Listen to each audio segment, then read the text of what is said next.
During the Age of Discovery, many types of ships roamed the oceans, shaping the course of history. Caravels, naws, and galleons. Each vessel had its own structure, purpose, and vital role in maritime expansion. Yet, one crucial feature dictated how far and in which direction they could travel: the sails. But how exactly did these sails work? How did sailors harness wind power to move forward, or even against the wind? That's what we'll uncover in this video. The most iconic type was the square sail, though it was more rectangular than perfectly square. Mounted horizontally on a crossbeam known as a yard, the square sail was the driving force behind long-distance sea voyages in the 5th, 10th, and 16th centuries. These sails captured tailwinds with incredible force, making them perfect for routes where the wind pushed the ship from behind, what sailors called a following wind. Under favorable conditions, square sails acted like massive wings, inflating with air and propelling ships like naws and galleons efficiently across open seas. They were ideal for transoceanic journeys, the route to the Indies, the Atlantic crossings between Europe and the Americas, and the spice trails across the Indian Ocean. With steady winds, a well-rigged vessel could reach average speeds of 4 to 6 knots, around 7 to 11 kilometers per h-dot in exceptional conditions, calm seas and strong tailwinds. Some galleons even exceeded 8 knots, close to 15 kilometers per hour. Impressive for wooden ships loaded with tons of cargo. But the very qualities that made square sails efficient for straight-line travel turned them into liabilities in difficult wind conditions. When the wind came from the side, a beam wind, square sails could destabilize the ship, making it harder to steer and risking excessive roll or dangerous tilting. And when facing the wind, the dreaded headwind, these sails became nearly useless. They couldn't fill properly or filled in the wrong direction, often leaving the ship adrift. Vulnerable to the whims of the sea. At times like these, sailors had to rely on complex maneuvers or wait for days for a favorable wind shift. The lack of maneuverability with square sails severely limited strategic options during open sea navigation. That's why explorers approaching coastlines or entering ports often depended on support from more agile caravels with more versatile sail plans. One lesser-known but essential sail was the mizzen sail. Positioned at the rear of the ship, it was smaller than the main sails but crucial for steering. On large ships like naws and galleons, the mizzen worked with the rudder to adjust direction and balance the vessel. When winds hit the ship sideways, the mizzen could be angled to counter the lateral force, helping turn the hull more effectively. During docking, coastal approaches, or sudden course changes, the mizzen played a vital role. It also helped stabilize the ship in rough waters and correct deviations caused by unpredictable winds. While it didn't directly boost speed, it made better use of the main wind power, making sailing more efficient in tricky conditions. Among the tall masts of naws and galleons was another important sail, the staysail.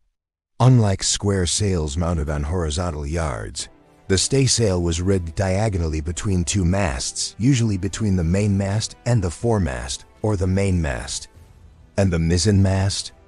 Often trapezoidal or diamond-shaped, it acted as a connecting sail across the ship's central section. Its primary purpose was to harness intermediate wind angles, not directly from behind or from the side. Though not powerful on its own, the staysail could increase overall speed by 1 or 2 knots by smoothing airflow between masts. It also added to the ship's stability, distributing wind force more evenly and reducing strain on the main sails. In essence, it was a bridge sail, filling the gaps between the ship's dominant forces and providing versatility during variable wind conditions. Among all the sails used during the Age of Exploration, few had as profound an impact as the lateen sail. With its distinctive triangular shape and diagonal rigging on angled masts, the lateen sail marked a major innovation compared to the more traditional square sails. While square sails relied heavily on winds from behind, The lateen offered something revolutionary: versatility. It allowed sailors to maneuver with side winds and, more impressively, to sail almost directly into the wind, something unimaginable for the large naws rigged only with square sails. This adaptability made the lateen sail perfect for coastal exploration, navigating around islands, entering river mouths, or escaping hazardous zones. That's why the Portuguese chose the caravel, equipped with lateen sails, as their flagship vessel for discovery in the 15th century. Light, swift, and highly maneuverable, the caravel could hug the African coast, venture into uncharted waters, and even retrace its path against prevailing winds and currents. With favorable conditions, side winds or slightly following ones, caravels could reach speeds of 6 to 8 knots, 11 to 15 kilometers per hour, and in exceptional cases, exceed 9 knots, about 17 kilometers per hour. These speeds outpace the average of larger naws, making caravels ideal for reconnaissance and swift navigation. The key to this capability lay in a technique called tacking, or beating to windward. This involved zigzagging against the wind by continuously adjusting the sail's angle relative to the bow. By tilting the lateen sail just right, the vessel harnessed side winds to move forward diagonally.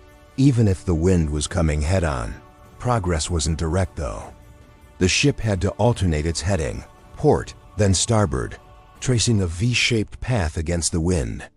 This gained it gradual ground toward its destination, even in adverse conditions. Speeds often dropped to 2 to 4 knots, around 3.5 to 7.5 kilometers per hour. But the ship moved, a critical advantage when others remained stalled. This ability to sail against the wind proved vital in countless Portuguese expeditions. A prime example is the Volta do Mar, a maneuver that allowed ships to return to Portugal from the African coast without fighting against the northeast trade winds. Instead, they would head out into the open Atlantic, catch the northward flowing winds, and then curve back toward home. Without the lateen sail and its tacking power, such a return route would have been impossible or taken months longer. Beyond long journeys, the lateen sail was also essential in tasks requiring precision and control. Docking in ports, scouting coves, or passing through narrow straits. Its ability to make fine adjustments to wind angles was unmatched, while the towering galleons often drifted helplessly or had to be towed by rowboats. The caravel, with its lateen rig, navigated independently and gracefully. Even through tricky passages or shifting breezes, the lateen sail may not have been the largest or most majestic, but it was certainly the most ingenious. It freed sailors from total dependence on the wind and gave them true control over their path. To master it was to speak the language of the sea, and that conversation pushed humanity farther than ever before. If you enjoyed this journey through maritime history, leave a like, share the video, and subscribe for more. And in the comments tell us, which sail or ship type impressed you the most? If you're curious about how these sails were hoisted and lowered in practice, don't miss the final card. There's a full video just on that topic. Until the next voyage.